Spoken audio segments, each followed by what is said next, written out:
Hola a todos y a todas, bienvenidos y bienvenidas a este aula virtual. En esta ocasión vamos a hablar de resolución de incidencias hardware y software y uso de dispositivos informáticos, sobre todo a nivel de usuario, tanto de usuario particular como de usuario de oficina, y nos vamos a centrar en el PC, ¿vale? En lo que sería un PC.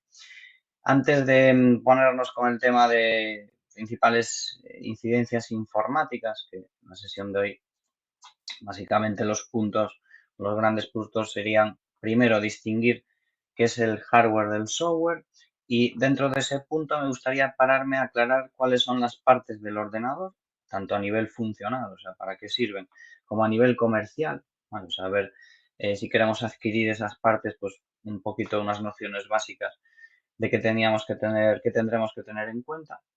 Las principales averías y el deterioro, entre comillas, que puede tener un equipo a lo largo del tiempo y cómo solucionarlo, cómo prevenir, ¿vale? Cómo mantener un equipo, digamos, con el mayor rendimiento posible a lo largo del tiempo, ¿vale? Algunas nociones básicas al respecto. Bueno, lo primero que debemos de distinguir es lo que es el hardware de lo que es el software. El hardware es la parte, entre comillas, dura, es decir, lo tangible, ¿vale? Si estamos hablando de un teléfono, pues el hardware es la pantalla, la carcasa, la placa base, la batería, la memoria. Hola Sara, muy buenas. Si estamos hablando de un ordenador, el hardware es la torre, el disco duro, la memoria RAM, componentes de los que vamos a hablar ahora. Todo lo tangible, lo físico, lo que podemos tocar es el hardware, mientras que el software es esa parte soft, entre comillas, o blanda, que serían las aplicaciones, el firmware, o sea, aquello que es software de usuario, aquello que son aplicaciones, programas, eso sería esa parte del software, ¿vale? Bueno, imagino que estos conceptos al menos los habréis escuchado alguna vez. Si a alguien no le queda clara esta distinción o tiene alguna duda al respecto de esta distinción inicial entre hardware y software, por supuesto, me podéis preguntar, chat de reunión o micrófono, lo que os sea más cómodo.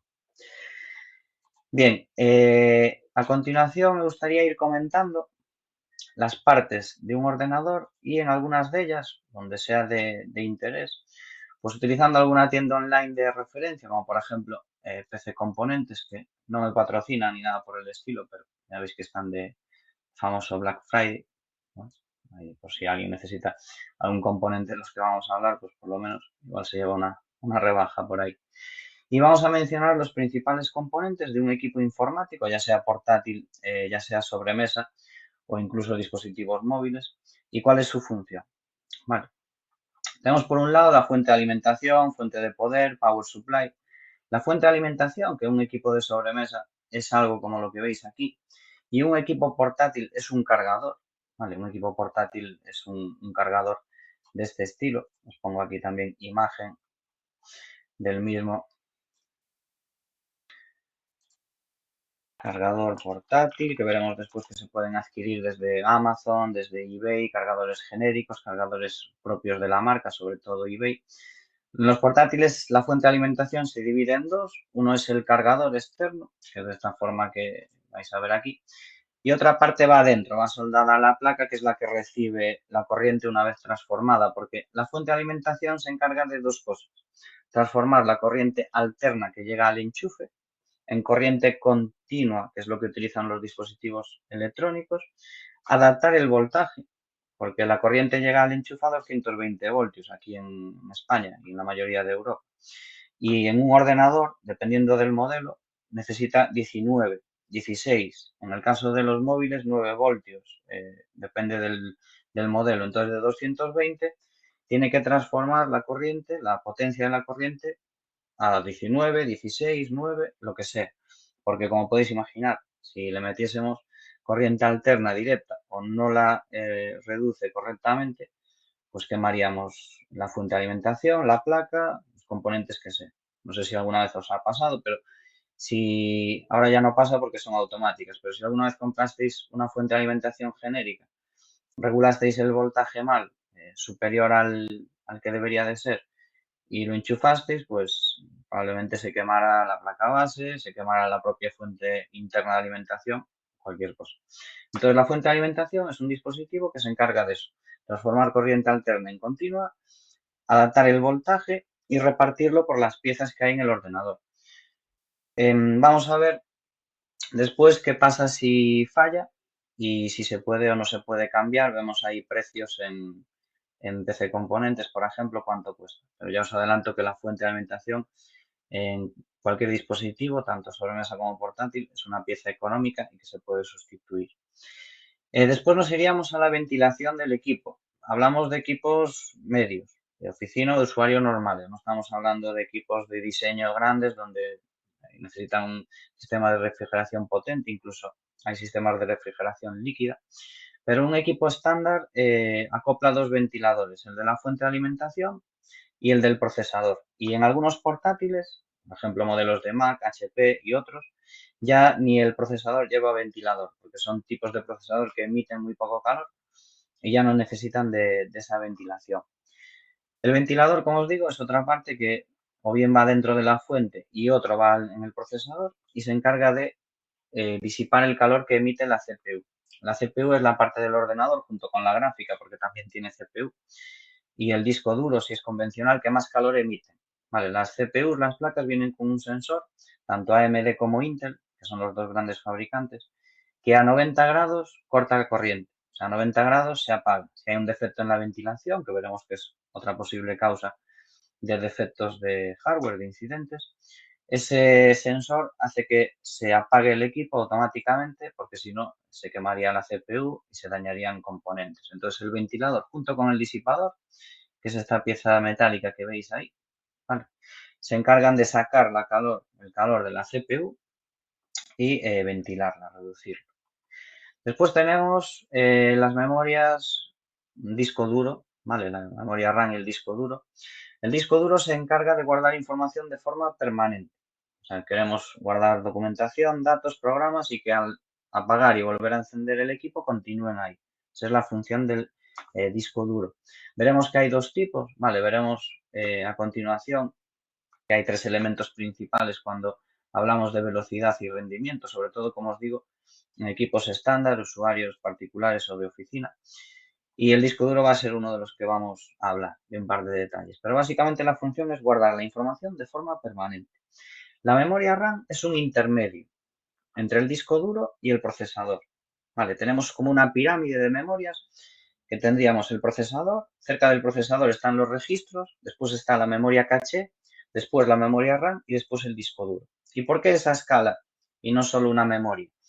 Porque la memoria RAM es mucho más rápida que el disco duro, mucho más rápida en el intercambio de información.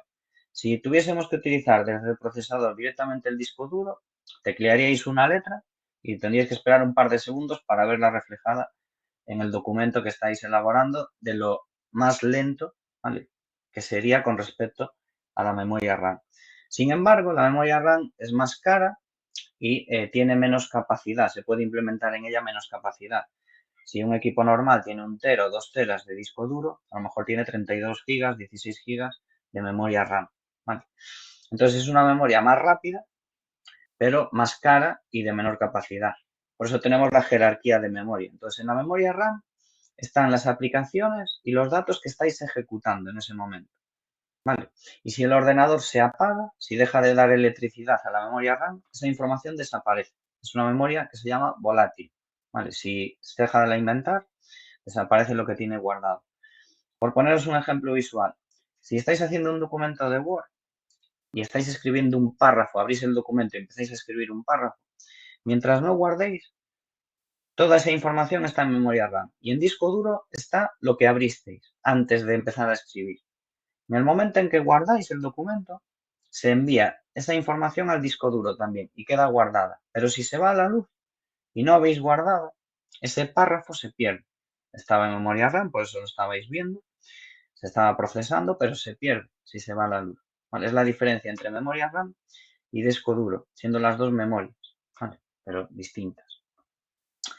El caso del procesador es la parte, digamos, central que gestiona, es como el gestor del resto de piezas, ordena, entre comillas, el funcionamiento del resto de piezas y procesa, hace operaciones aritméticas, que mayormente son sumas, sobre todo sumas, porque las restas las hace con sumas de números negativos. Entonces, las operaciones aritméticas que hace el procesador son sobre todo sumas.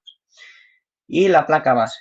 Vale, la placa base es el componente, la placa madre o placa base, que tiene distintos tamaños, como todos estos componentes. Hay al menos un par de tamaños. El disco duro puede ser de 3,5, de 2,5. La memoria RAM puede ser DIN o SODIN si es de portátil. La placa madre encarga de dar soporte a todos los componentes y comunicarlos entre sí. ¿Vale? Además de guardar una memoria también que guarda la secuencia de arranque. Y como curiosidad, también tiene una pieza que es una pila de botón. Todas las placas tienen esa pieza, ya sea de portátil o de sobremesa. Os voy a enseñar aquí una foto un poco más ampliada. Tiene una pila de este estilo. Y esa pila se utiliza para, aquí tenéis, como os comentaba, esta imagen.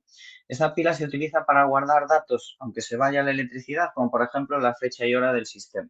Una de las averías, entre comillas, que os podéis encontrar es que al pasar 3, 4, 5 años, un equipo de sobremesa, un portátil, si se desenchufa de la corriente eléctrica y se vuelve a conectar de nuevo, carga la hora de la fecha, perdón, 1 de enero de 1900.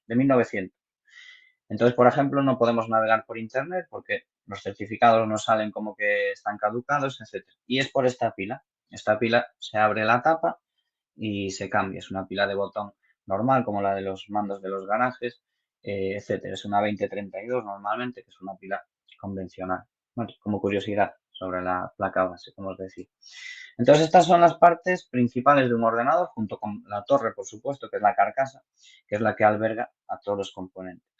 ¿Alguna duda sobre la función y las partes principales? Porque también está la tarjeta gráfica, que se encarga de emitir imagen a la pantalla y procesar gráficos, pero en un ordenador convencional, hasta cierta gama, viene integrada en la placa base, a partir de un determinado punto viene externa, pero es un componente a nivel de trabajo ofimático, de trabajo doméstico, quizás, salvo que juguéis a juegos, evidentemente, con el ordenador, quizás sea el que menos va a influir en la velocidad y en la eficiencia. ¿Alguna duda sobre componentes y funciones? Podéis plantear cualquier. Sí, hola María Jesús. Cuéntame.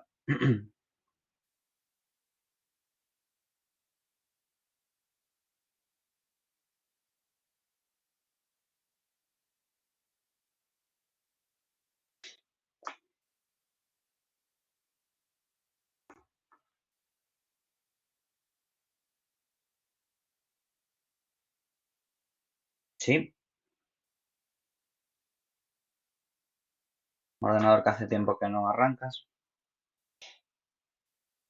Ahora me dices si es un portátil o un equipo de sobremesa.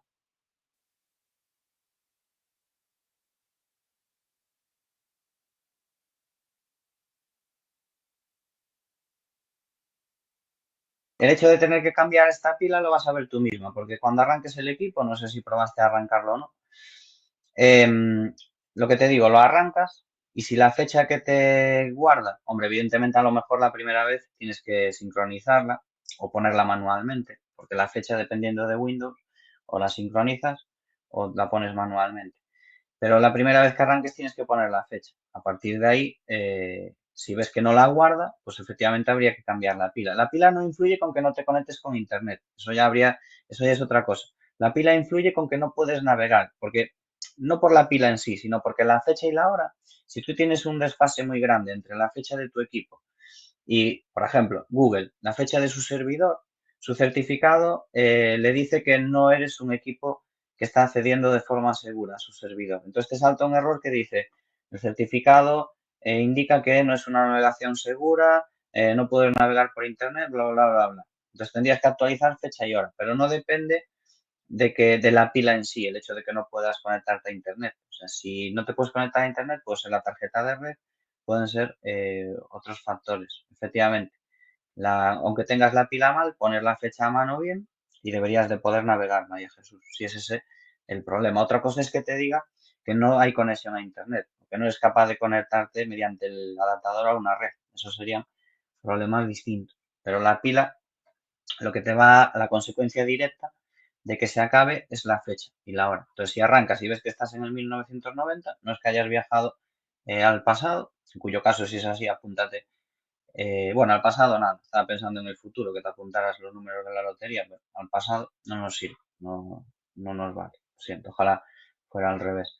Pero de todas formas, mira el tema de la hora, después vamos a ver, vamos a mencionar algunos problemas, que pueden ser también algunos que pueden influir en la conexión a Internet. Entonces nos comentas si te encaja alguno y si no, pues como siempre, en el propio foro de la unidad también. Ahí, a partir de ahí puedes seguir con cualquier duda que tengas una vez que lo compruebes en el equipo, sin problema ninguno. Vale. Nada, a ti por colaborar. Vamos a continuar entonces, si os parece, salvo que tengáis dudas, que me las vais preguntando. Dentro de la velocidad de un equipo, seáis usuario doméstico o de oficina, repito. O sea, ¿qué hace que tu equipo vaya ágil, rápido? Que abro internet y va bien, me pongo a ver un par de vídeos y a elaborar mi documento a la vez y va fluido, no tengo que esperar media hora a que arranque, etcétera, etcétera, a nivel de hardware. O sea, ¿qué influye a nivel de hardware? Bueno, pues hay una pirámide de componentes, un triángulo de componentes, más que pirámide, que es lo que más directamente va a influir en la velocidad, que son la memoria RAM, el procesador y el tipo de disco duro.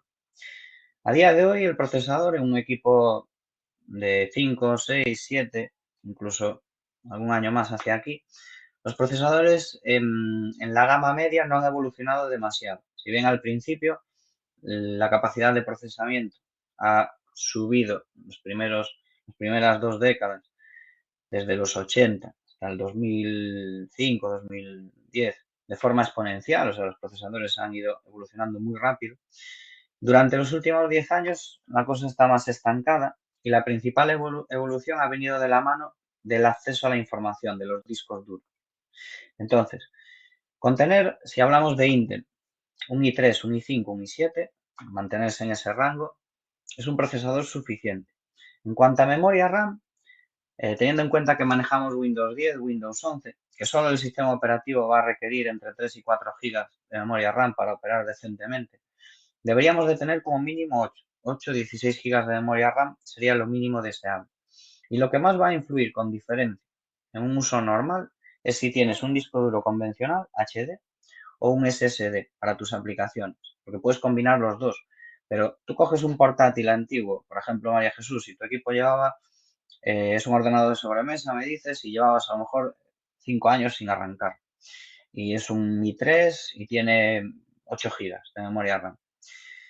Posiblemente, si cambias tu disco duro convencional, si trae un disco duro convencional, por un SSD, notes mucha más agilidad, o sea, notes un equipo más rápido que si te compras uno nuevo, con un i7, 8 GB de RAM y trae un disco duro convencional en lugar de un SSD. O sea, a día de hoy, el acceso a disco es quizás el factor más de mayor mejora para un usuario convencional. El hecho de tener un disco duro SSD. De hecho, estos son comparativas reales de velocidades de acceso, de velocidades de lectura. Y el disco duro SSD estamos hablando de rangos de 50 y 100 veces tasas de velocidad mayores que un disco duro convencional. ¿Vale? Sí, en los portátiles también. Sí, José Manuel, un HDD bueno versus bueno, sería al revés en este caso, o sea, el HDD malo. Cualquier HDD que te cojas, en una gama normal, es muy complicado que supere a un SSD o imposible en la misma gama, imposible, aunque sea, sí, este es un HDD con un SSD, efectivamente, pero cualquier, o sea, tú te coges el mejor HDD, te coges un Seagate, por ejemplo aquí en PC Componentes vamos a ver alguno, porque los HDD a partir de un determinado precio no mejoran en velocidad, mejoran en dispositivos de protección contra las subidas de tensión, sistemas para conectarse en RAIDs, etcétera. Tú cualquier disco duro, si nos vamos aquí a la categoría de componentes y dentro de componentes nos vamos a ir a discos duros. Bueno, hay dos tamaños. Preguntabas, Carmen, si se podía sustituir o en los portátiles hay que tenerlo en cuenta. Sí, también. En los portátiles cambia el tamaño. El tamaño del disco duro es un tamaño de 2,5 en lugar de 3,5 que se le llama. Entonces, si te vas a un disco duro, por aquí, cualquiera de estos, y miramos discos duros HD, discos duros SSD, evidentemente el SSD va a ser más caro, cada vez menos, pero siguen siendo más caros, Por ejemplo, tenemos este Samsung de 1 tera que vale 68 euros y pico, 69 euros para redondear. Tenemos este Seagate de 4 teras, que es un disco duro convencional, este que veis aquí, este Barracuda, que vale 105 euros.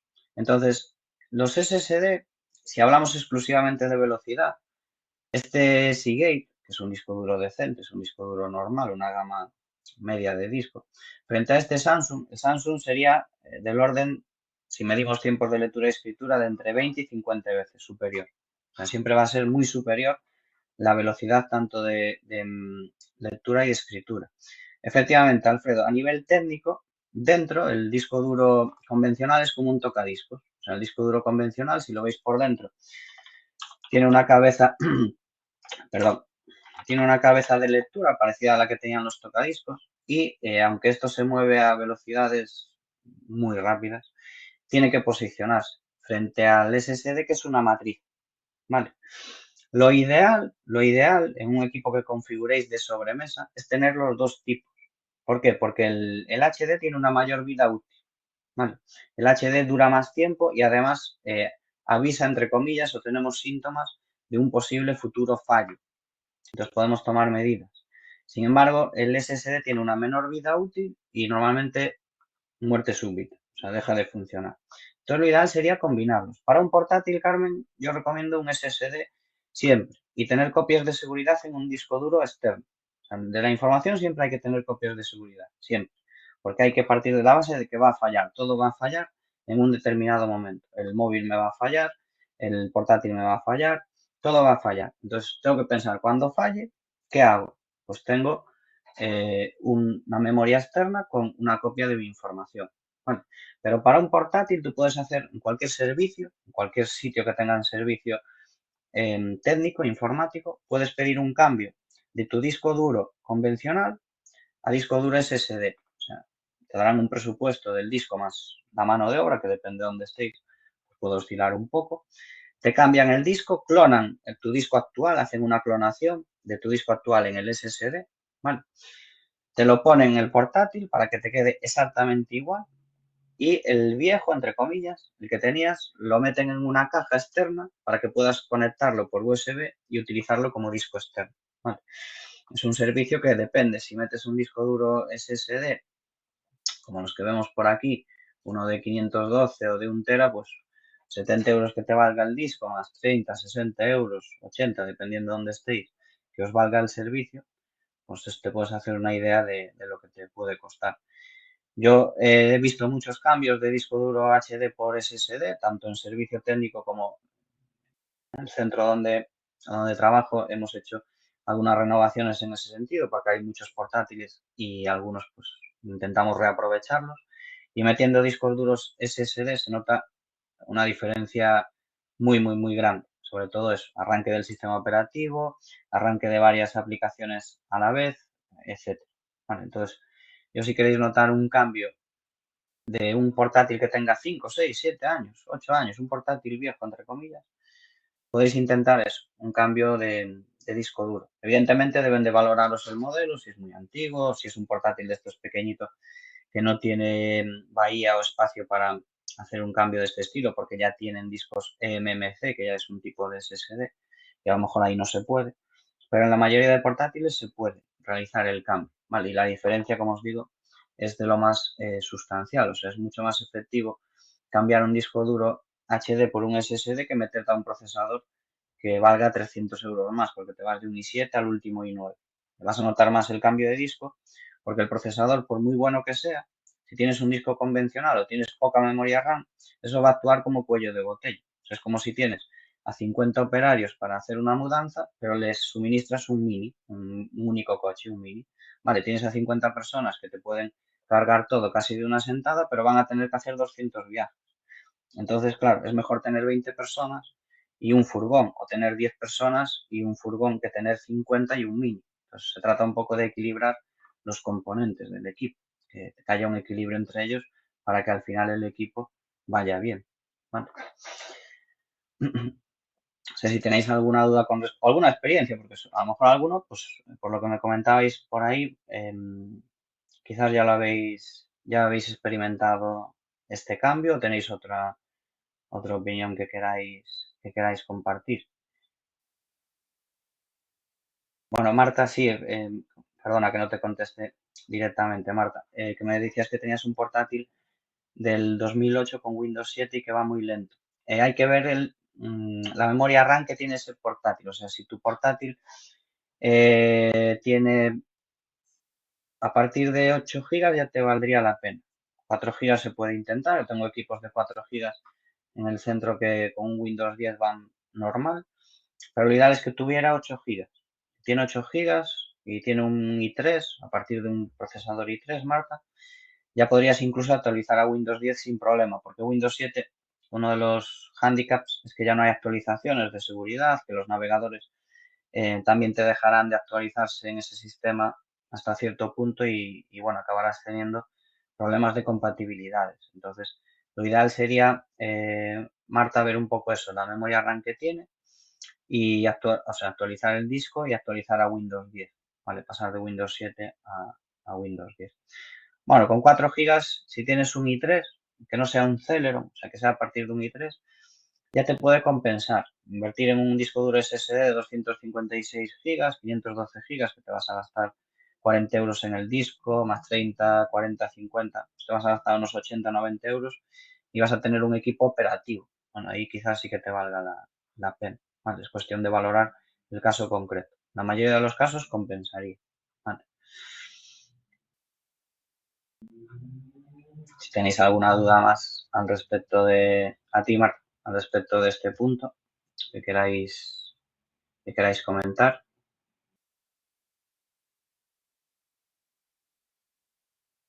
Vale, gracias, José Manuel. Eh, vale, antes de ver el tema de cuáles son los fallos más comunes y por qué, después de estas causas hardware de lentitud y que se podrían mejorar, vale, esto es lo que comentábamos ahora, también hay causas software de lentitud del equipo, o sea, causas debidas al uso en el tiempo del equipo, lo cual es lógico. Vale, según vamos utilizando el equipo, instalemos o no instalemos aplicaciones, pero si partimos de la base de que vamos instalando aplicaciones con el tiempo, o nos centramos en 3 o 4 aplicaciones, por ejemplo, navegador, procesadores de texto, archivos, explorador de archivos, intercambiar archivos y un par de ellas más. Aunque no instalemos más aplicaciones, hay una serie de archivos que se van utilizando en el equipo, como son, por ejemplo, la caché del navegador, que es una memoria temporal que utiliza el navegador, las cookies, los archivos temporales, cambios en el registro del sistema. Hay cosas que se van haciendo que son como suciedad, entre comillas, ¿vale? Por decirlo de alguna forma, que con el tiempo pueden hacer que tu equipo vaya más lento de lo que iba hace un mes, 2 meses, 3 meses. Entonces, ¿qué tareas podemos hacer periódicamente? Cuando digo periódicamente, pues cada 3 semanas, cada mes, dependiendo de cuánto uses el equipo, para minimizar esto. Bueno, hay alguna aplicación que nos pueda ayudar y después algunas rutinas que nos pueden ayudar. Primero de todo, si dejáis de utilizar una aplicación, sería conveniente que la desinstalarais. Vale, eso sería lo básico. Entonces, desde panel de control, en el caso de Windows, hay una opción que es la de aplicaciones y características, o incluso si lo tecleáis en la propia búsqueda de Windows, si ponéis aplicaciones, ya os va a salir aplicaciones y características. Desde aquí, vale, se llama programas y características, desde panel de control. Y aquí tenéis una lista, os sale una lista con todos los programas que tenéis instalados en el equipo. Si dejáis de utilizar alguno, si dejáis de utilizar algún programa, es conveniente que lo desinstaléis. Es conveniente que lo desinstaléis. Porque esos programas a lo mejor realizan determinadas rutinas en el arranque del sistema. ¿Vale? Los programas también realizan o hacen tareas en el arranque del sistema. Eso lo podemos ver si yo pongo aquí msconfig o configuración del sistema en Windows. Hay un apartado que os enseño por aquí, que es el de servicios, ¿vale? Y si desmarco los que son de Microsoft, que serían los propios del sistema operativo, pues hay una serie de servicios que las aplicaciones meten ahí para que se arranquen con Windows. Por ejemplo, pues si tienes PDF o Adobe PDF, pues cuando arrancas el sistema compruebas si hay actualizaciones. Si tienes, por ejemplo, algún dispositivo Apple, que sería este servicio de Bonjour que veis aquí, este Apple Mobile, cuando arrancas el sistema también compruebas si hay actualizaciones. Si tienes impresora HP, como es aquí el caso, pues todas las aplicaciones de HP lo mismo, Google Chrome lo mismo. O sea, cada aplicación que vas instalando te puede meter en el inicio del sistema para comprobar si hay actualizaciones o lo que sea. Entonces aquí hay dos opciones. Si tienes un sistema limitado, que notas que al arranque es lento, que normalmente, bueno, no es algo que ralentice demasiado, pero podría ocurrir que necesites que el sistema arranque rápido porque vas con tu portátil y te paras en una cafetería a ver con un cliente algo y quieres que se inicie rápido, pues deberías de tener desinstaladas desde aquí. Puedes desinstalar aplicaciones que ya no uses. Aunque no las quieras desinstalar, desde aquí podríais deshabilitar todo esto. ¿Significa que deshabilitéis esto que no va a funcionar? No, significa que después cuando abráis PDF es cuando se va a poner a actualizar en lugar de hacerlo al principio, al arrancar Windows. Vale, en la mayoría de los casos, desactivar esto no es un problema. No es un problema. Antes era un problema porque antes aquí se metían adaptadores Wi-Fi, cosas así, en Windows 7 y anteriores. Entonces lo desmarcabas aquí, arrancabas y no se conectaba a Internet. Tenías que arrancarlo manualmente. Con Windows 10, si tú pides, entre comillas, esa aplicación, si la abres, ya se arranca esto. Entonces, realmente incluso se podría deshabilitar sin problema y eso no debería de suponer fallos, ¿vale? Sacar estas aplicaciones del inicio. Sí, Carmen, que el arranque es más lento, ¿no? Entonces, una tarea sería esta, eliminar, o sea, pararse a ver esta lista de programas, como podéis hacer con el móvil, y decir, bueno, este ya no lo uso, pues le damos a desinstalar, se inicia un proceso de desinstalación de ese propio programa, que es lo correcto, desinstalar mediante esta rutina y no borrar carpetas ni nada de eso. Eso no desinstala, o sea, si borráis el icono de una aplicación o borráis la carpeta de archivos de programa, no estáis desinstalando la aplicación, estáis simplemente borrando una carpeta, ¿vale? El lugar adecuado sería este. Entonces, eso por un lado. Y después hay aplicaciones, sobre todo una. Yo recomiendo sobre todo una porque es gratuita, es fácil de utilizar, la podéis instalar y desinstalar cuando queráis, que es CCleaner, ¿vale? CCleaner, que os dejaré el enlace de descarga por si no la conocíais, os dejaré el enlace de descarga en el foro, ¿vale? Como en anteriores aulas virtuales de los recursos. CCleaner es una herramienta que os abro por aquí para que la veáis, que tiene una versión que es ejecutable, que no hace falta que se instale, no hace falta ni que se instale, si no se quiere, para que no ocupe espacio en el sistema. Tiene un par de opciones que son interesantes. Una de ellas es la opción de limpieza. Entonces, si le damos a analizar, os va a revisar archivos temporales del equipo. Archivos, le voy a decir que no, porque si no me va a cerrar Chrome para mirar los temporales de Chrome. Entonces, le voy a decir que eso no me lo cierre. Os mira temporales del equipo, la caché del navegador. Podéis aquí, por si acaso, si queréis conservar historial de los navegadores, podéis desmarcarlo para que eso no lo borre. Porque a lo mejor el historial nos interesa conservarlo para ver sitios a los que he accedido, lo que sea. Pero las cookies, la caché, todos estos datos podemos limpiarlos tanto de navegadores como de programas. Entonces, esto hace un escaneo inicial, como veis ahí, ¿vale? Y una vez que ese escaneo acaba, me permite ejecutar el limpiador y limpiar esos archivos temporales, esa caché. Le voy a decir que no quiero que cierre Firefox tampoco y esto no debería de tardar demasiado. Entonces me dice que en mi caso puedo eliminar 6,41 gigas de archivos temporales. Como veis, caché de internet, caché de internet, caché de internet, cookies. Solo en caché de internet y cookies, en galletas. Hay galletas para, vamos, para la merienda de 2 colegios. Solo en eso ya puedo sacarme de encima 6,41 gigas, que es bastante información porque es información que está interviniendo cuando uso el navegador, no es simplemente información que esté ahí guardada y ya está. Entonces le daríamos a ejecutar el limpiador y nos quitamos eso de encima. Y otra opción interesante es limpiar el registro de sistema. Esta opción de aquí, donde pone registro, todas esas aplicaciones que alguna vez habéis instalado para probar, desinstalado, instalado, desinstalado, si a lo mejor no se han desinstalado correctamente o por lo que sea, pues típico programa de prueba o aplicación por internet que ejecutas durante un rato y cierras, puede que hayan quedado problemas, entre comillas, en el registro de Windows. Entonces, esto os permite analizar qué entradas de registro presentan incidencias y eliminar esos enlaces perdidos, eliminar esas entradas. Entonces, esto hará un escaneo, busca cuáles tienen problemas, después le daría a solucionar problemas y elimina esas entradas de ahí. Vale, entonces, esta es una aplicación, como os digo, una vez cada 2 semanas, una vez al mes, es bastante útil que la descarguemos y pasemos un análisis de este estilo, tanto a nivel de temporales como a nivel de registro, que es lo que veis aquí. O sea, 223 incidencias en registro que puedo solucionar. Le daría a revisar, me pregunta si quiero hacer copia, no es necesario, le digo que no, porque el registro de estos archivos son archivos que están desenlazados, que ya no tienen información relevante. Y le digo solucionar todos los problemas y 223 entradas de registro depuradas que podían estar dando problemas. Vale. Entonces, como veis, es una tarea que os va a llevar 10 minutos como mucho, ¿vale? Como mucho. Y que, bueno, pues puede ser interesante para mejorar ese estado del equipo y esa velocidad que no vaya demasiado a menos con el tiempo, ¿vale? Entonces, a nivel de usuario, estas dos pautas, eliminar cosas que no necesito y hacer de vez en cuando un mantenimiento de este estilo, sería interesante. Carmen, preguntas, cuando se hace una actualización de Windows o alguna aplicación, lo anterior se podía borrar.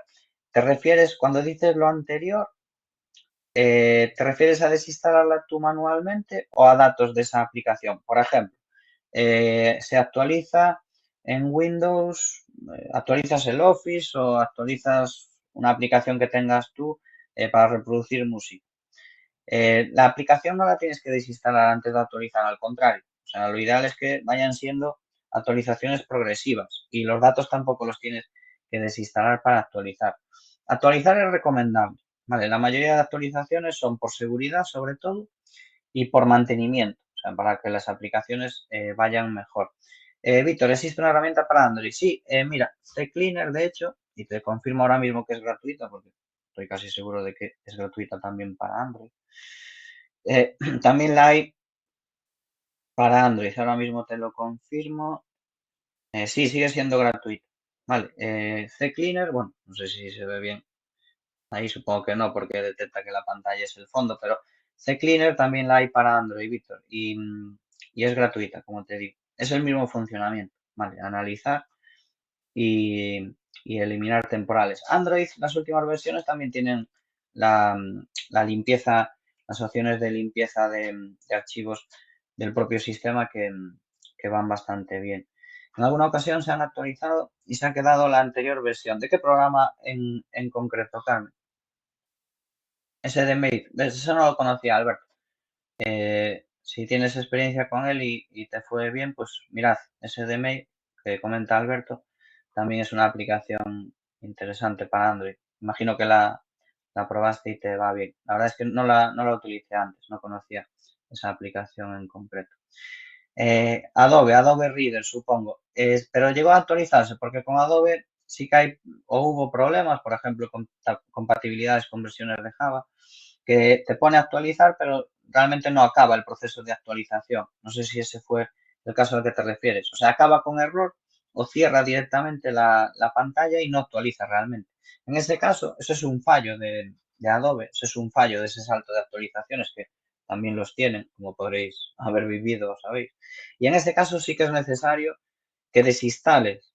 O sea, en ese caso sí que es necesario que desinstales la anterior desde los programas y en tu navegador, o sea, en tu navegador te puedes descargar, si te refieres a Adobe Reader, o sea, tú pones descargar Adobe Reader y puedes hacer una descarga gratuita de la última versión en la página oficial de Adobe. O sea, te desinstalarías la anterior y aquí en la página de Adobe, pues accedes a la descarga del lector PDF. ¿Vale?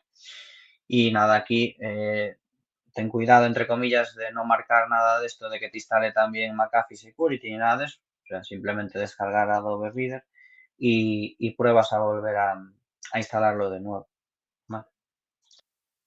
Y esa sería la prueba, sí, efectivamente, en ese caso. Pero eso es por un fallo. O sea, eso es por un fallo de esa actualización. No es lo que debería de ocurrir si todo funcionase bien. Es algo puntual. Vale. Nada, a ti por colaborar. Entonces eso, como os digo, os colgaré el enlace de esa herramienta y miraré también el enlace de descarga a ese de mail que comenta Alberto. Gracias Alberto por el aporte. Hace años que lo usas, pues es una buena costumbre, ¿vale? Hacer esa tarea de vez en cuando. Y esto sería pues lo recomendable en cuanto a operativa de mantenimiento SOAP. ¿Vale? Bien, ¿qué cosas pueden pasar? Bueno, aquí nos dice, para así un poco a leer por encima, que hay errores de hardware, como os decía antes cuando vimos las partes del ordenador, que pueden ocurrir también. ¿Y cuáles son los fallos más comunes con los que te puedes encontrar a nivel de hardware? Bueno, primero de todo, esto de ruidos extraños o lentitud. Antes de lentitud, que ya hemos hablado antes de ello, vámonos a fallos de verdad. O sea, ¿qué puede pasar si algo falla realmente? Si un componente del ordenador a nivel de hardware falla, quien nos va a avisar en primera instancia, normalmente, es la placa base. La placa base tiene una rutina de arranque que se llama rutina POST, que lo que hace es básicamente preguntar a todos los dispositivos, ¿estás ahí? ¿Funcionas? Sí, vale, pues seguimos. Entonces, un ordenador de sobremesa, si va bien, os pasará que pulsáis, transcurre un segundo, se escucha un pitido, pip, y empieza a arrancar el sistema. Eso en un ordenador de sobremesa, los portátiles no suelen incorporar altavoces en la placa, entonces lo normal es que en el portátil no os percatéis de ese sonido. Ese sonido es un check a todos los componentes de la placa y si alguno fallase, si alguno de los componentes fallase, salvo la fuente de alimentación, porque la fuente de alimentación cada 3, 4, 5 años es normal que falle. La fuente de alimentación tanto de un ordenador de sobremesa como de un portátil. Entonces, ¿qué pasa si falla la fuente de alimentación? Que el ordenador está enchufado, que tú le das a encender y no hace nada, ni señal lumínica, ni sonora, nada. ¿Tiene solución? Sí. En un ordenador de sobremesa, una fuente de alimentación vale 15, 19 euros. Una fuente de 500 vatios, que es lo que necesitaréis si no tenéis grandes tarjetas gráficas, ni dispositivos, tarjetas capturadoras, ni dispositivos que requieran de un voltaje, bueno, un voltaje no, de un número de vatios a partir de 550, 600, alto. Entonces, una fuente de alimentación, como os decía, si nos vamos a componentes y nos vamos aquí a fuentes de alimentación, que han cambiado aquí un poquito el menú, pero lo encontraremos igual. Vamos a buscar fuente de alimentación. En el caso de los equipos de sobremesa, como os decía, voy a ordenar por precio, porque aquí vemos fuentes gaming y fuentes con determinados vatios y dispositivos que no son los que necesitáis un equipo normal. Pero una fuente, vamos a ordenar aquí, como os digo, por precio más bajo. Una fuente de un equipo de sobremesa, pues como veis, 14, 16 euros, 17, por 20 y pocos euros ya tenéis una fuente decente.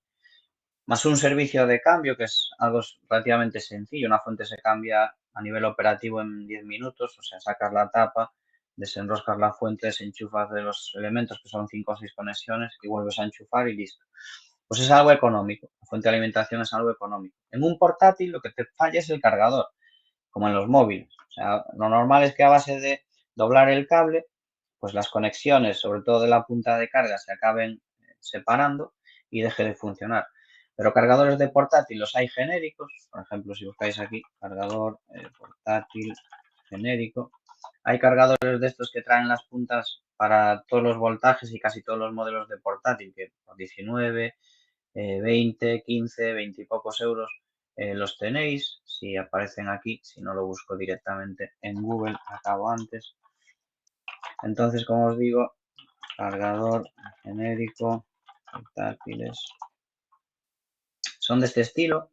Como veis, traen diversas cabezas en función de tu modelo y marca de portátil y adaptan automáticamente el voltaje. Entonces, si te falla un cargador del portátil, pues te puedes comprar uno genérico o incluso el propio del portátil.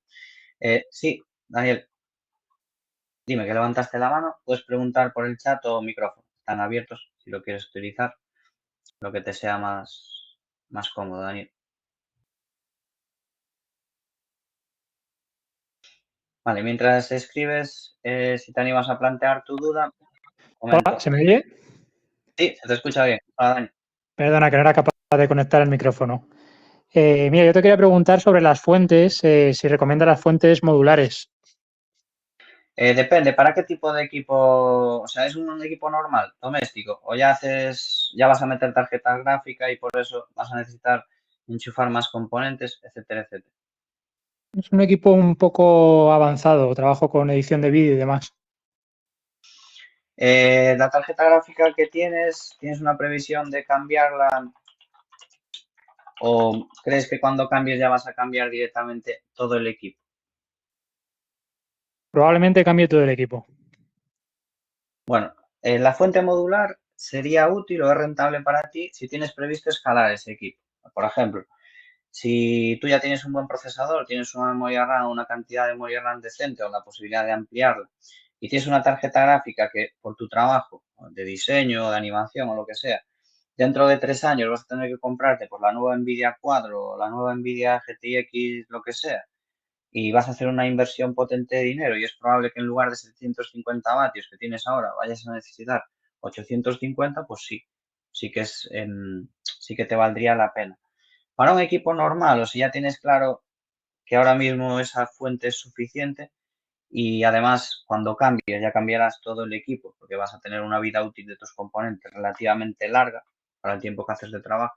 No lo veo un cambio significativo el tema de la fuente de alimentación modular. Al fin y al cabo, date cuenta que para ti la fuente de alimentación tiene una repercusión pasiva, es decir, o soporta los componentes o no los soporta. Entonces, si no vas a andar poniendo más componentes que dependan de ella, y vas a mantener esos componentes en el tiempo, no vas a notar una diferencia sustancial de tener una fuente modular o tener una fuente estándar.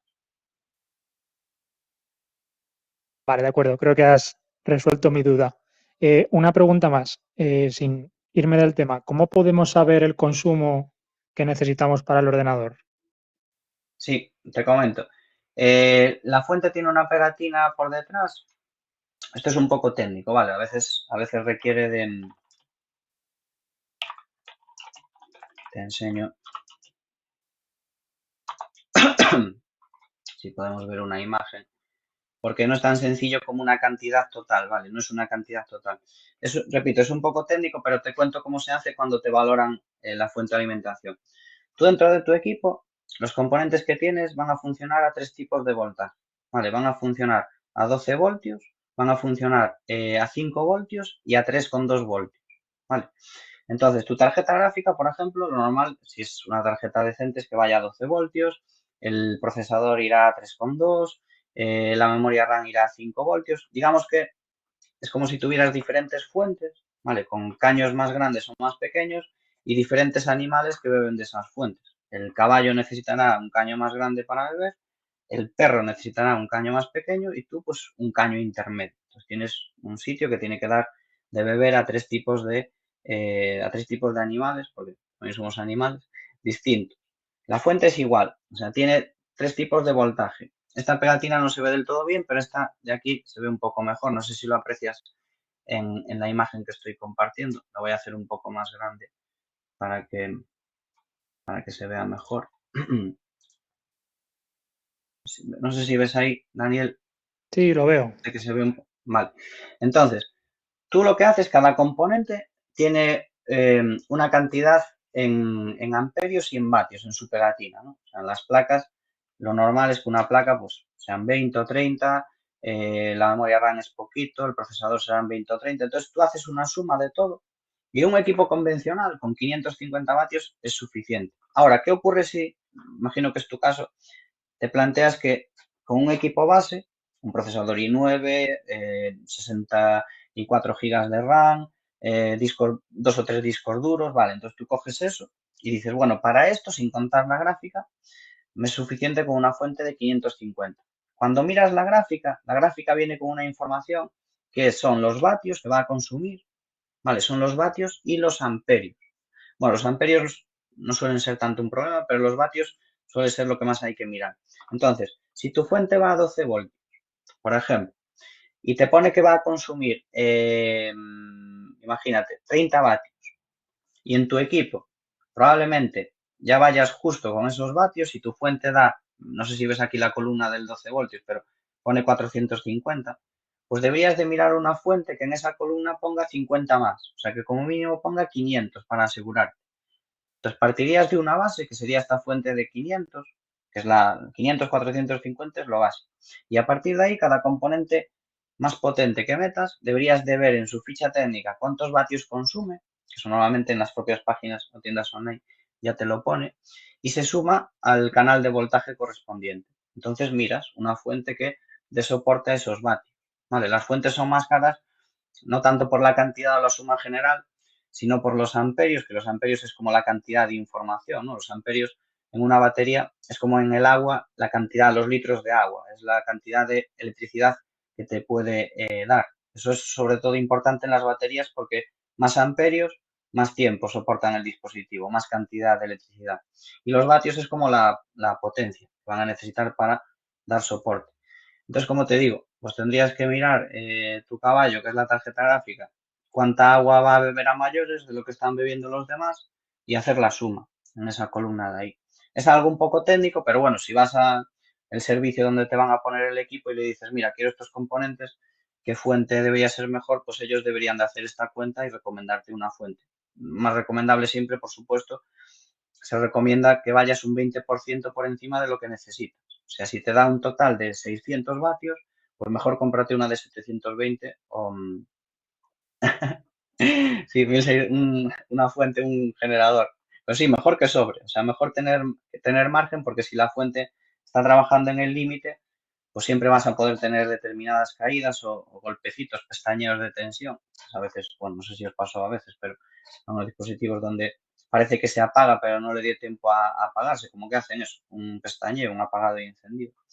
Y lo recomendable sería eso, pero que sepas que se hace así, o sea, se mira el voltaje del dispositivo, se suman vatios y se echan cuentas. Y siempre se deja mínimo un 20% más por encima de las cuentas que te dé.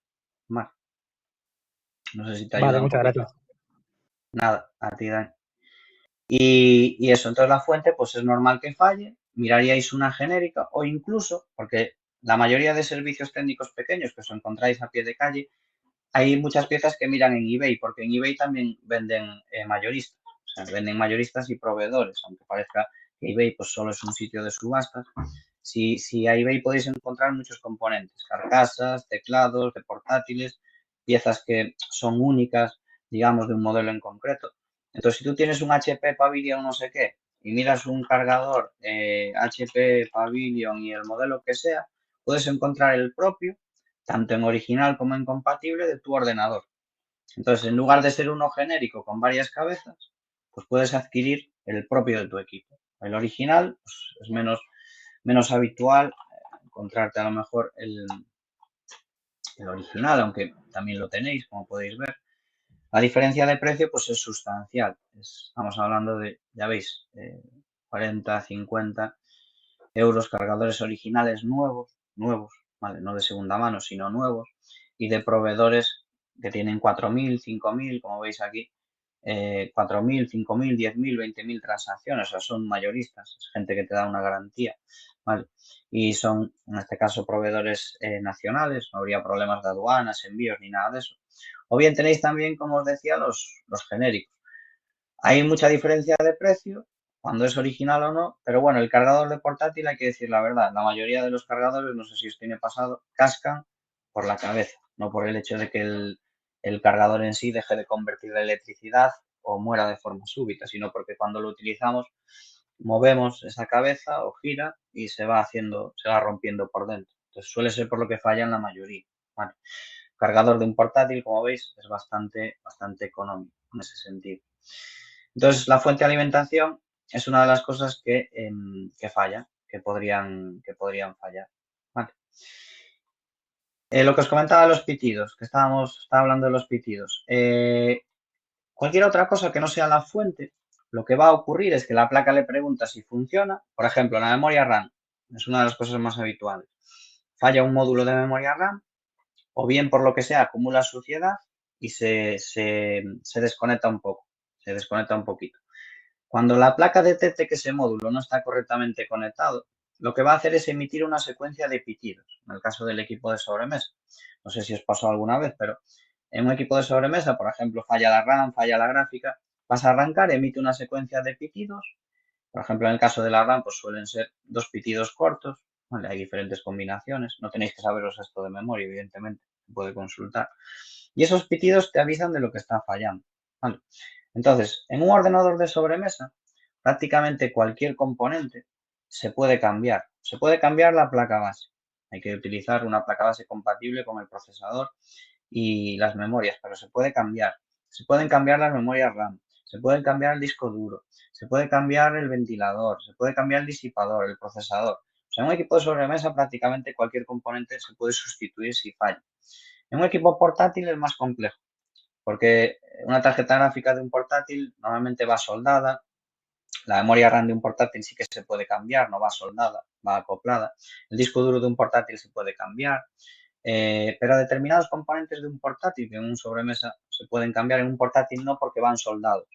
Entonces, aunque técnicamente es posible, económicamente es inviable y la mayoría de servicios técnicos no podrían sustituir una gráfica de un portátil porque es como si te revienta el motor del coche y decides fundir de nuevo el metal y construir de nuevo las piezas. Se puede hacer, nada es imposible, pero técnicamente, económicamente, a nivel de recursos, es inviable, no se hace. Entonces, es lo típico que te dicen, no, mejor que cambies de portátil porque la placa falla. DVD se puede cambiar si aún conservas, si tu portátil o equipo de sobremesa aún lo tienes, sí. Si es un portátil, por ejemplo, los lectores de DVD portátiles, pues hay fabricantes que fabrican para todos. Entonces, tú pondrías lector DVD portátil, el que sea, voy a poner aquí HP así genérico, y eso lleva un tornillo por debajo, lleva un tornillo, el portátil, uno de los tornillos es para el que ancla el lector, desatornillas el tornillo, tiras del lector para afuera, sacas la carcasa, esto lleva una carcasa de frente, que es lo que tú ves, es donde tú pulsas, y lo cambias, ¿vale? Metes uno nuevo. Tienes que ver que sea compatible con tu modelo, porque esta forma pues, puede cambiar un poquito. Pero sí, sí, se podría cambiar sin problema.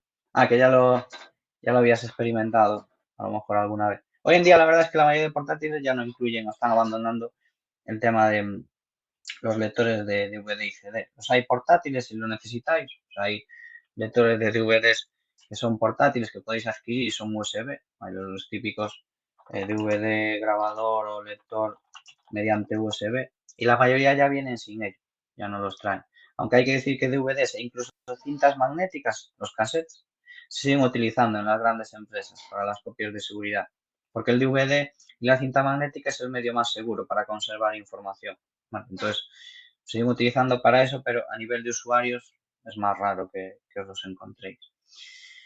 Y como os decía, que las reparaciones a nivel de portátiles son más complicadas, pero sí que hay cosas que a nivel de portátiles os pueden ocurrir, que también requieren un mantenimiento y vamos a hablar de lo más común que os puede pasar. Sí, cada vez se usa menos porque la mayoría de cosas ya vienen o bien descargables, cuando digo cosas me refiero a aplicaciones y datos, o bien descargables o mediante pendrives, memorias USB. Entonces, claro, cada vez es menos habitual encontrarte con CDs y DVDs. Lo que os decía, que a nivel de portátil, aunque ocurre eso, que bueno, pues, digamos, los fallos suelen ser un poco más insalvables que en el caso de los equipos de sobremesa. Sí que, bueno, me olvidaba, el pantallazo azul. No sé si alguna vez os habéis encontrado con el pantallazo azul, el famoso error del pantallazo azul. La mayoría de veces, en los pantallazos azules, cuando son por hardware, otra cosa es que sea por una actualización, que has apagado el equipo en medio de una actualización y eso ya, dependiendo de qué actualización y cuándo, pues puede que haya que formatear, entre comillas, famoso formateo. Pero por fallos de hardware, el pantallazo azul suele ser por el disco duro. El disco duro, el convencional, cuando empieza a fallar, la mayoría de veces, hablo de un porcentaje de 80, 70, 60%, cuando un disco duro convencional falla, es porque dentro de sus componentes, si recordamos que es un disco que gira, es un disco que gira entre 5.000 y 7.200 revoluciones por minuto. Y ese giro, esa velocidad de giro que le da el rotor, es el que mantiene la aguja separada del disco. O sea, cuando el disco está girando, la aguja bueno, son varias agujas porque son 4 platos, uno encima de otro, y cada plato tiene 2 caras y la aguja lee las 2 caras, tiene como 2 cabezas, una para cada cara. Entonces, cuando la aguja se suelta, la velocidad de rotación, el aire que hay dentro del disco, la corriente de aire que hay dentro, es la que mantiene a la aguja separada del disco. Si el rotor con el tiempo se va degradando y cada vez gira más lento, al girar más lento genera menos corriente de la que se calcula y la cabeza se va acercando al disco. Entonces, cuando casi toca, si toca ya esa parte del disco se muere. Cuando casi toca hace como un chirrido agudo, hace un i. Entonces en portátiles, en equipos de sobremesa es más difícil porque como hay ventiladores es más difícil de percibir, pero en portátiles es más fácil. Cuando un disco duro va a fallar, uno de los posibles síntomas es un sonido, un chirrido cada cierto tiempo, cada vez más frecuente. Entonces eso ocurre porque la cabeza se va acercando al disco duro, al plato, y una vez que toque el plato, pues eso ya no hay por dónde cogerlo, se puede recuperar, pero son laboratorios de recuperación de información que ya suponen un coste más elevado. Entonces el pantallazo azul puede ser una pista de que tu disco duro ya lo tienes que ir pensando en cambiar, salvo que sea un SSD que muere de vez y no te avisa, pero el pantallazo azul, una de las principales causas es el tema del disco duro, una de ellas. Vale. No sé si os ha pasado alguna vez, efectivamente. Copias de seguridad, ¿vale? Es súper importante. O sea, no es la primera vez ni la última que gente pierde información por no tener copias, que a veces nos cuesta, y yo me incluyo, a todos nos puede pasar, o que lleves tiempo sin hacer una copia porque te despistas y pierdes información. A todos nos cuesta guardar. O sea, a mí, anecdóticamente, me pasa que, por ejemplo, yo tengo gente de FP en clase, hacemos un examen y lo primero que les digo es recordar de guardar, si se hace en un documento, de guardar el documento de examen y cada cosa que vayáis contestando, ir guardando. Y siempre pasa alguna vez alguien que va a entregar el examen, hay un problema o lo cierra sin querer, sin guardar y pierde el examen. Hizo todo el examen, una hora y pico y no le dio al botón de guardar. A veces somos así. Entonces sí, es recomendable guardar siempre. Si es un M2 SSD, lo mismo. Vale, los discos, sí que es verdad que determinados SSD incorporan, pero no tanto en equipos de domésticos, sino en equipos un poco más potentes. Incorporan, síndrome de Diógenes, sí. Incorporan de guardar 7 versiones del mismo documento. Incorporan sistemas que avisan. Pero fijaros que, por ejemplo, os voy a poner un pequeño vídeo. Bueno, no voy a poner el vídeo entero, pero simplemente para que veáis un ejemplo real. Google tiene centros de datos por todo el mundo. Vale, Google tiene centros de datos por todo el mundo. Vamos a poner aquí Google Data Center y vamos a ver un ejemplo, un vídeo que está en internet, es un reportaje bastante interesante. Voy a ponerlo sin sonido. Vale, voy a ponerlo sin sonido. Y vamos a irnos a una parte donde se ven los discos duros que se utilizan dentro. Google tiene varios centros de datos por todo el mundo. Irlanda, Noruega, varios en Estados Unidos, Asia, América del Sur. Tiene muchos centros de datos. Entonces, tú cuando subes un vídeo a YouTube, por ejemplo, o mandas un correo, ese correo no se guarda en un único disco duro, en un único centro de datos. Ese correo se replica dentro de un centro de datos, está en varios discos y además está en Irlanda, está en Texas, está en Arizona, está en Asia, o sea, está en varios discos duros por todo el mundo. ¿Vale? Si se pierde ese disco duro, si falla, porque fallan, o sea, esto que veis aquí que tiene este buen señor de fondo, son servidores de almacenamiento, esas lucecitas son todo discos duros, no sé si lo apreciáis bien en la conexión, esto que veis aquí son discos. Esos discos fallan y fijaros, están sacando uno que falló y lo van a sustituir por uno nuevo. Y no son SSD, que era lo que quería que vierais, son convencionales. ¿Por qué son convencionales si los SD son más rápidos?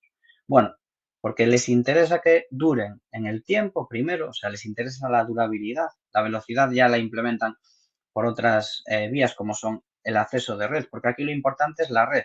Por mucho que tengas un SSD que es 50 veces más rápido, si dependes de tu conexión a Internet. Entonces,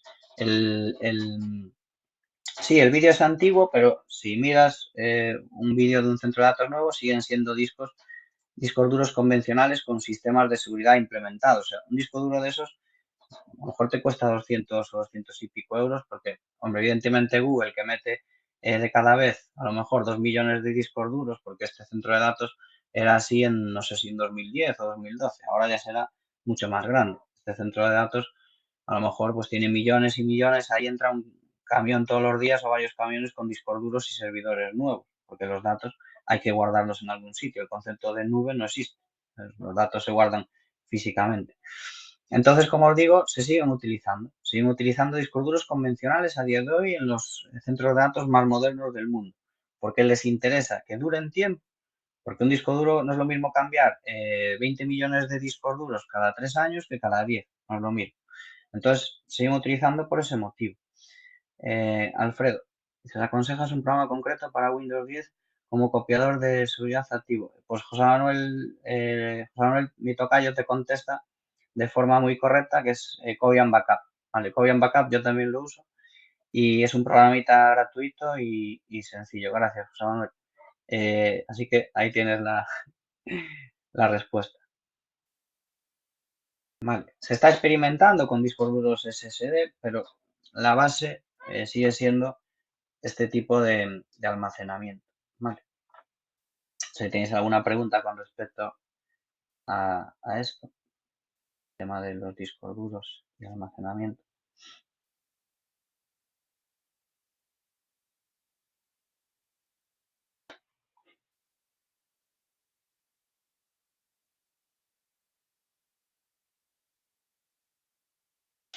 Bueno, os comento lo siguiente y ya es lo último, ¿vale? Estáis deseando también cenar o acabar la sesión, pero solo una cosa más. En el caso de los portátiles y también en los de sobremesa, pero sobre todo en los portátiles, cuando tienen ventilador, porque hay portátiles que ya no tienen ventilador, ya como os decía antes, por el tema de que el procesador es un tipo de procesador que emite poco calor, ya no necesita ventilador. Pero sí que os puede pasar, y esto es más habitual en los portátiles que tienen ventilador, que cuando pasa un determinado tiempo, entre 3 y 5 años normalmente, si usas el equipo a diario o regularmente, que se sobrecaliente y se apague. O sea, se sobrecalienta, notas que hay mucho calor en la zona del teclado, se apaga, esperas un rato, baja la temperatura, arranca y al cabo de 10 minutos se vuelve a apagar. No sé si os pasó alguna vez, pero en los portátiles con ventilador, pues puede pasar. Y eso es porque entre la rejilla del disipador y el exterior, o sea, el exterior no, el interior, se genera una capa de polvo como esta que ves aquí. Eso si lo dejas mucho tiempo, pues toma vida propia y hasta te puedes saludar. Si quieres compañía, una vez que lo saques, te lo guardas en casa. ¿Vale? Y puedes ponerlo en el sofá contigo si vives solo y ver una peli con él. Bueno, igual ya estoy desarrollándolo demasiado, pero esto es lo habitual, esto te lo encuentras así como lo veis aquí, esto no es una exageración. Vale. Esto, si esperas y ocurre el tema de que se sobrecaliente, esto es tal cual lo que puede pasar. Entonces, cuando pasa eso de que se calienta y se apaga, como os dije al principio, la placa base tiene un sensor. Cuando el procesador pasa de 90 grados, la placa corta la electricidad. Es por esto. Esto es un servicio de limpieza habitual. O sea, se saca la tapa, se desmonta el ventilador del micro y se sopla. ¿Vale? Se sopla, no se aspira. O sea, cuando se limpia circuitería electrónica, no se aspira. O sea, se hace una limpieza química, pero una limpieza química tiene que estar libre de polvo la placa. Entonces lo que se hace es soplar. ¿Vale? O bien con un compresor o si no tenéis con un sprays de aire comprimido, que los hay también en cualquier tienda de informática. Entonces se saca la tapa, se saca esto, se limpia, se vuelve a montar y listo. Vale, tirar millas. No sé si os pasó alguna vez eso de que el portátil se calienta y se apaga, pero sobre todo en los portátiles de años atrás, pues era más habitual, es un servicio bastante habitual en los servicios técnicos, el tema de limpiar el procesador.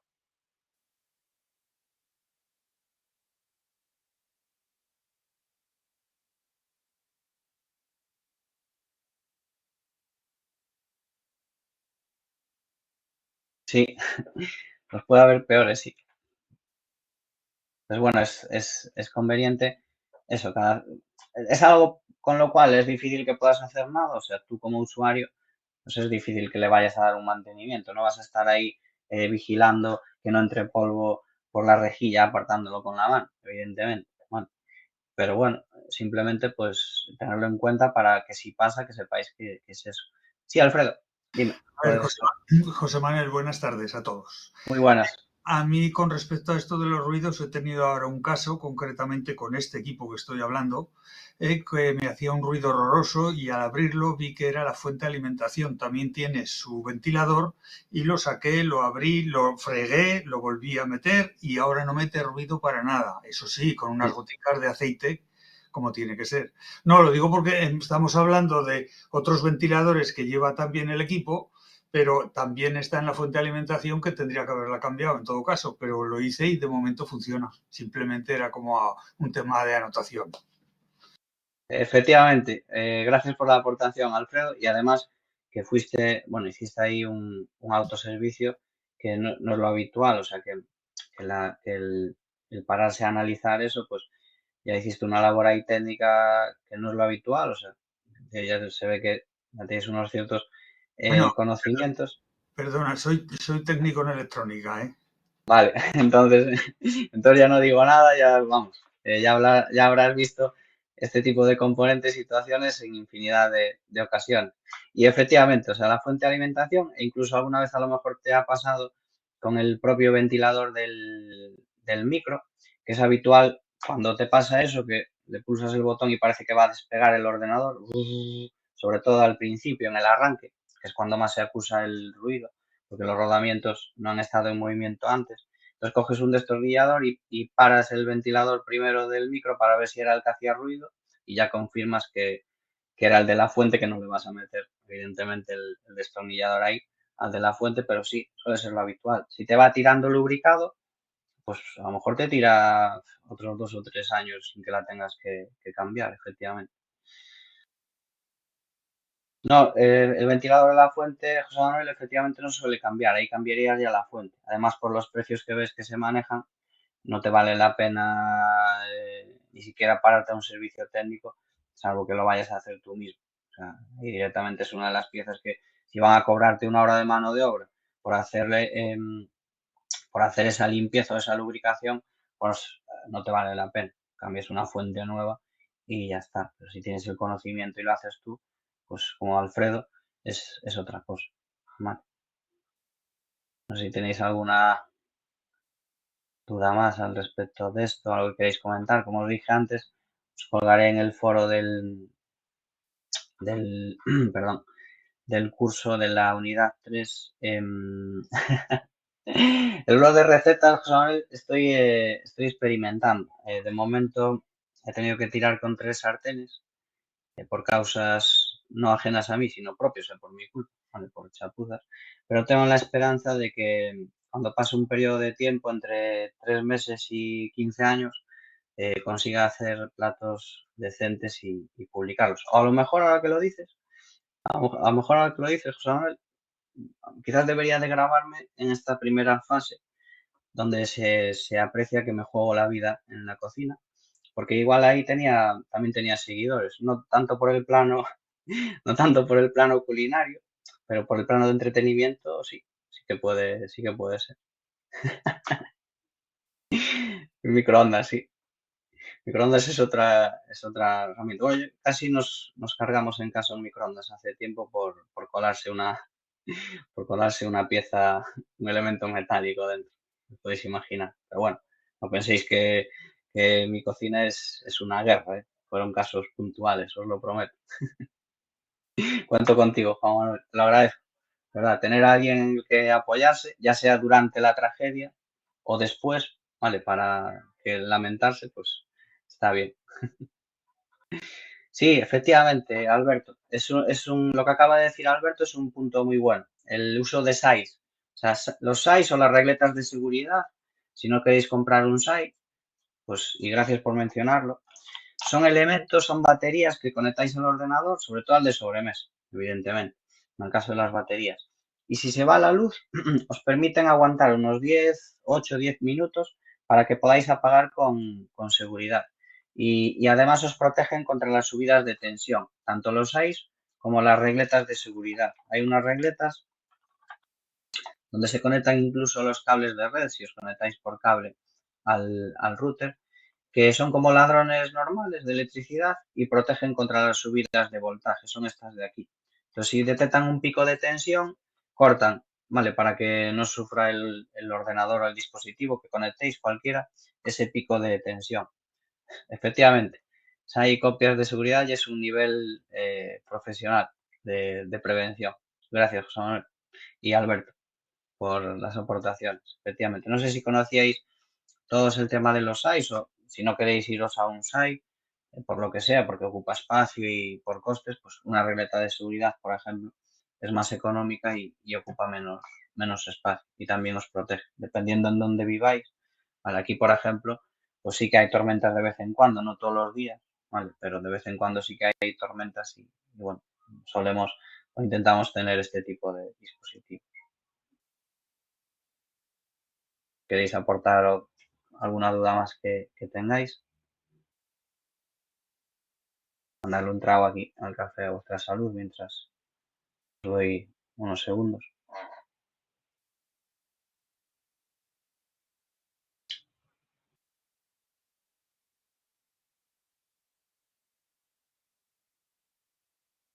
Si no tenéis ninguna cosa más, bueno, mañana se repite. Muchas gracias, José Manuel. Mañana se repite esta misma sesión, ¿vale? Con estos mismos contenidos. Cuelgo en el foro enlaces a CCleaner y si se me despista algo que deje de colgar y queréis que comparta, pues me lo recordáis. En el foro me escribís correo, que tenéis mi correo. Cualquier cosa que necesitéis o cualquier duda que queráis preguntarme acerca de los equipos o mejoras dentro de lo que pueda hacer con mis conocimientos y alcance, pues contad conmigo. Bueno, ya os lo digo en todas las sesiones, pero que lo sepáis. Y gracias a vosotros por acompañarme, por vuestro buen humor, por compartir detalles, conocimiento y ampliar esta información con cosas útiles, como habéis hecho. Buenas noches. Efectivamente. Buenas noches, que os aproveche la cena, que descanséis y hasta la próxima. Gracias por acompañar.